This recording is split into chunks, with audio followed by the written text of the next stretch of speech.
Nah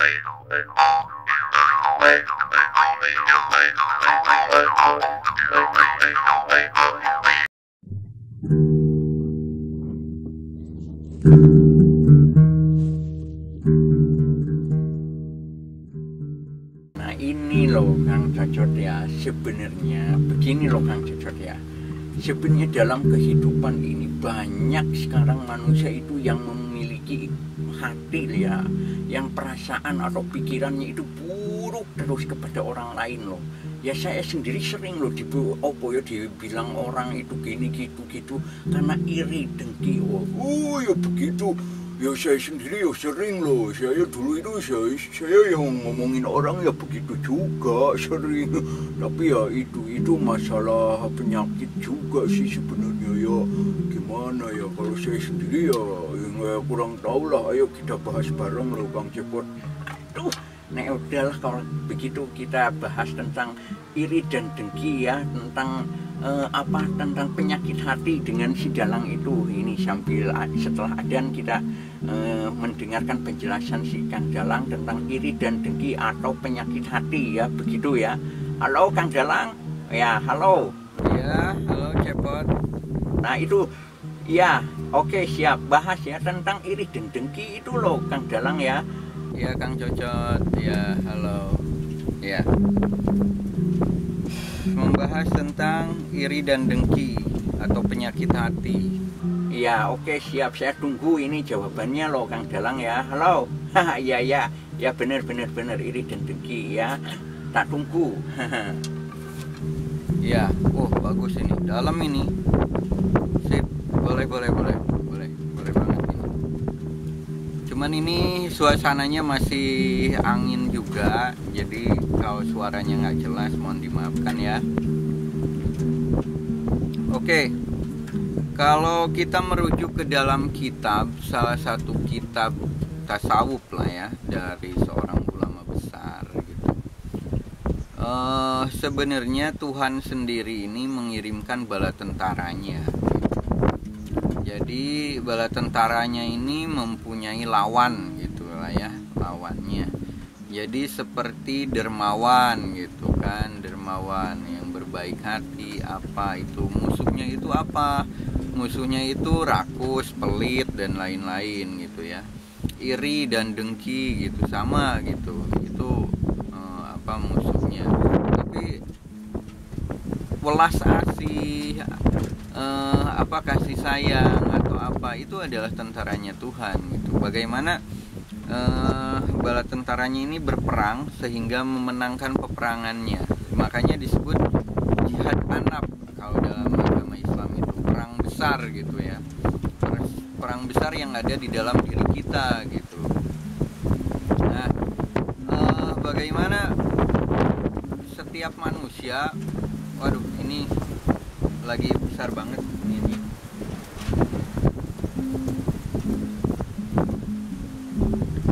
Jadi bagaimana manusia memenangkan peperangan ini? Intinya sih di sana tentang kehidupan ini gitu. Jadi tentang penyakit hati ini siapapun gitu, itu akan mempunyai peperangan ini sebenarnya gitu. Siapapun tanpa pandang bulu lah ya, siapapun gitu, mau ulama, mau pejabat, mau profesor, mau siapapun ini mempunyai tugas sebenarnya di sana gitu, mempunyai tugas yang untuk berperang di dalam diri gitu. Itu sampai mana gitu kita memenangkan peperangan itu. Kalau kita menghardik orang lain atau apa-apa itu terlalu gampang sebenarnya, menyalahkan orang lain atau apa itu terlalu mudah sebenarnya untuk dilakukan. Cuman ketika perang di dalam diri gitu, menjadi satu tugas mulia gitu. Bagaimana kita bisa memenangkan pertarungan ini gitu, menjadi manusia yang mulia, mempunyai kemuliaan itu sendiri gitu. Itu sih sebenarnya bicara tentang iri dan dengki atau penyakit hati lain lagi. Caranya seperti apa? Ya banyak. Makanya sebenarnya dalam ritual-ritual keagamaan gitu kan, tentang spiritual atau apapun, tujuannya sebenarnya ke sana untuk mengolah peperangan di dalam diri itu sendiri. Makanya ada dalam kisah Mahabharata gitu kan. Mahabharata itu sebenarnya simbol aja perang besar itu sendiri. Mahabharata mengisahkan tentang karakter-karakter orang yang seperti Sangkuni gitu kan, seperti apa, seperti Pandawa seperti apa. Itu makna-makna aja sebenarnya yang bisa kita pelajari gitu kan. Itu mungkin ini anginnya, kita sambil nunggu angin dulu ya. Saya juga, karena kalau tanpa ngerokok ini saya sampai kurang fokus lah atau apa gitu. Jadi ini ada rokok buatan sendiri gitu, ada rokok yang ini sama aja ya, ini buatan sendiri sih, jadi lumayan enak.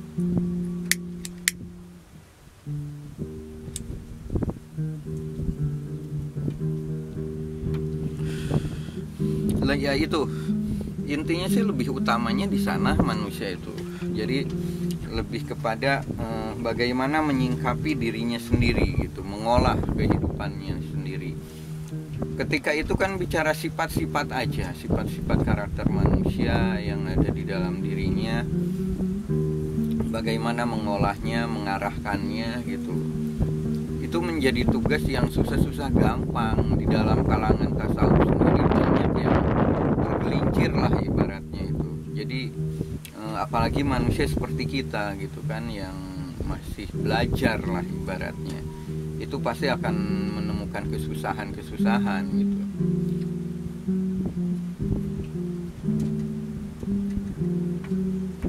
Ya kesusahan dalam artian menjalankannya ya. Kalau ketika saya berbicara teori kayak gini kan seperti gampang-gampang aja, jangan ini jangan itu udah selesai. Nggak semudah itu. Di dalam prakteknya kita tuh selalu tergelincir gitu. Cuman kan ada satu ruang di sana, introspeksi diri, membaca diri lagi, kembali lagi ke dalam diri, back to basic lah ibaratnya itu kalau bahasa Abah Asep itu. Back to basic lagi, menempa diri lagi, membaca apapun itu dengan kekurangan, kelebihan orang gitu kan. Kita membaca segala realitas, kembali ke dalam diri lagi, menemukan makna, akhirnya mempunyai pengalaman gitu kan. Hal-hal seperti itu aja sebenarnya yang bisa kita lakukan gitu. Karena ketika kita merasa sudah berilmu tinggi gitu, atau memahami lebih banyak atau apa, itu satu ujian juga gitu. Ujian yang paling susah sebenarnya hal-hal seperti itu gitu. Orang yang udah merasa pintar gitu kan, orang yang sudah merasa memahami segala sesuatu, itu sebenarnya hijab juga. Ilmu itu adalah hijab. Malah kalau di dalam sebuah riwayat gitu ya, nanti ketika dihisab itu, hisab yang paling berat itu adalah hisabnya orang berilmu gitu. Jadi di audit lah ibaratnya, diteliti, itu orang berilmu yang paling susah gitu. Karena ilmu sendiri bisa bisa menjadi sebuah malapetaka gitu ya untuk kita, dengan tidak mengajarkannya, salah satunya tidak memberitahukannya, atau dengan merasa sombong gitu kan, dengan merasa sok tahu atau apapun itu dengan pengetahuan kita, itu menjadi hijab gitu. Dan kebergunaannya dan lain-lainnya lah, itu dalam tingkatan keilmuan itu banyak lagi gitu. Kalau dalam kalangan tasawuf sih seperti itu. Makanya banyak para pesuluk-pesuluk gitu ya, itu seperti orang bodoh gitu, orang gila, itu untuk menutupi atau menyembunyikan gitu ya pengetahuannya, agar tidak ujub, ria, takabur dan lain-lain itu mencengkram hidupnya gitu. Akhirnya dengan siasat seperti itu, malah ketika ada yang lebih ekstrim, para pelaku tasawuf sendiri ada yang membungkam mulutnya itu dengan batu gitu kan, sedemikian rupa saking ekstrimnya, untuk menjaga lisannya, takut menyakiti orang lain atau ngomongnya sembarangan atau apa-apa. Itu sampai seperti itu gitu para pesuluk itu atau para pelaku spiritual gitu ya. Sedemikian rupa lah cara-caranya untuk bagaimana dia menjaga gitu perjalanannya gitu.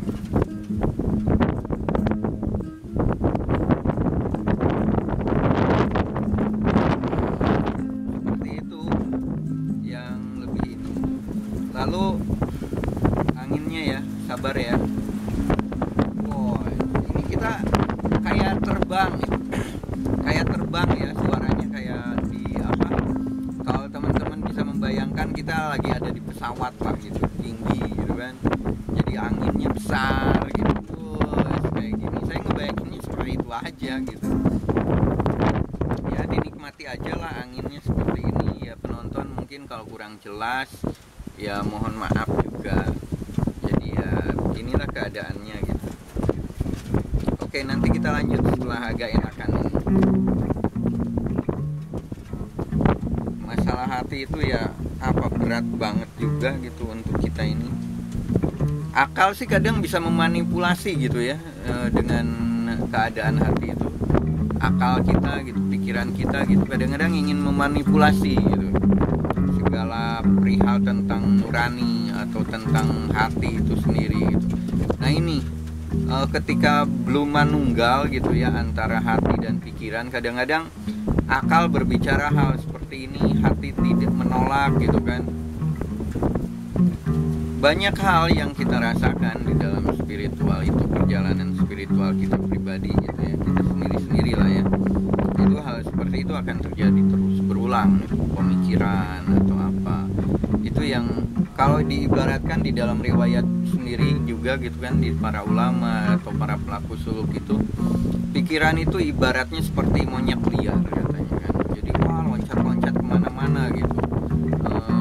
Dan seperti kuda liar gitu kan, nggak ada talinya gitu, itu susah dikendalikan. Itu makanya para pelaku spiritual atau pelaku suluk sendiri lebih banyak sholat atau introspeksi, merenung, tafakur atau meditasi gitu kan. Itu sebenarnya untuk mengendalikan juga keselarasan antara hati dan akalnya gitu. Makanya ketika penyakit-penyakit hati ini tidak pernah diperiksa oleh kita, akhirnya ya nggak terasa seperti biasa aja gitu. Padahal itu penyakit hati yang bahaya sebenarnya. Dan ya itu lagi-lagi saya berbicara kayak gini kan gampang aja gitu. Cuman ketika prakteknya saya sendiri jujur kalah terus gitu dengan emosi lah, gampang emosi saya gitu kan, dengan lain-lain lah kayak seperti itu. Saya ngerokok lagi dulu ya.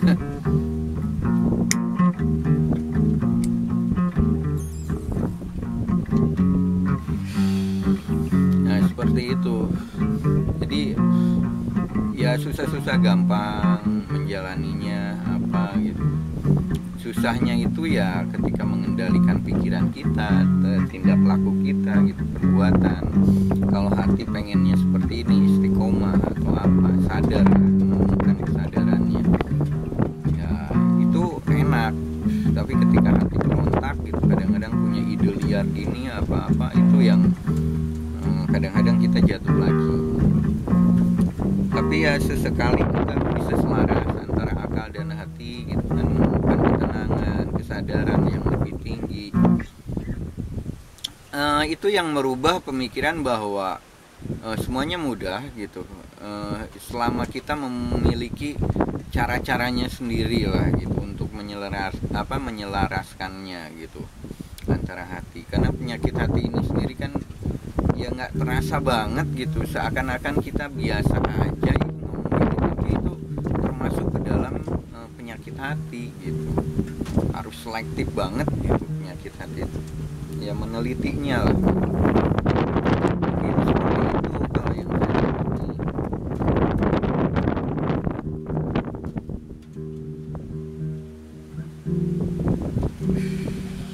Lalu saya ini kan tidak berani gitu ya, bukan apa ya, ya memakai dalil-dalil atau apa dengan bahasa Arab apa gitu ya, karena jujur saya sendiri ini bukan lulusan lulusan pondok gitu, jadi saya nggak berani. Ini nggak berani, saya takut salah apa ya. Membabar seperti ini pun ya mungkin ada orang yang sembarangan lah itu membahas hal-hal seperti ini gitu. Nggak bisa sembarangan, harus ini lewat guru atau apa. Bener, itu harus lewat guru semuanya, harus ada mursyidnya. Jadi teman-teman kalau ingin mempelajari hal-hal tentang dalam batin, kebatinan, atau bicara tentang tasawuf dan lain-lain, itu diusahakan ada gurunya gitu. Kalau saya pribadi ya mungkin ada guru pembimbing, cuman dalam artian saya ketika dengan guru sendiri seperti temen ya gitu atau apa gitu, jadi saya seperti dilepas. Saya belajar lebih banyak belajar sendiri dulu, karena ketika lebih memahami diri sendiri, kita mengerti kapasitas kita gitu. Kapasitas kita jadi nggak memaksakan ketika wah harus seperti ini itu, memaksakan gitu. Sedangkan level kita atau kapasitas kekuatan kita sendiri kita yang tahu gitu. Itu sih lebih di sana kalau saya. Ya kalau bicara tentang semuanya tentang kesucian hati dan lain-lain, itu ada adab-adabnya ya, ada cara-caranya juga di dalam spiritual, dalam ibadah, dalam apapun itu ada adab-adabnya, nggak sembarangan lah gitu. Ini hanya sebuah pemahaman atau pengetahuan lah gitu, diskusi gitu ya. Jadi saya niatnya bukan menggurui di sini gitu ya, di channel ini. Jadi kita hanya berbagi tentang pengetahuan. Itu yang saya ketahui gitu tentang penyakit hati. Ya mungkin seperti itu. Bolehlah dicari lagi pemahaman-pemahaman lain. Mungkin seperti itu ya Kang Cepot ya.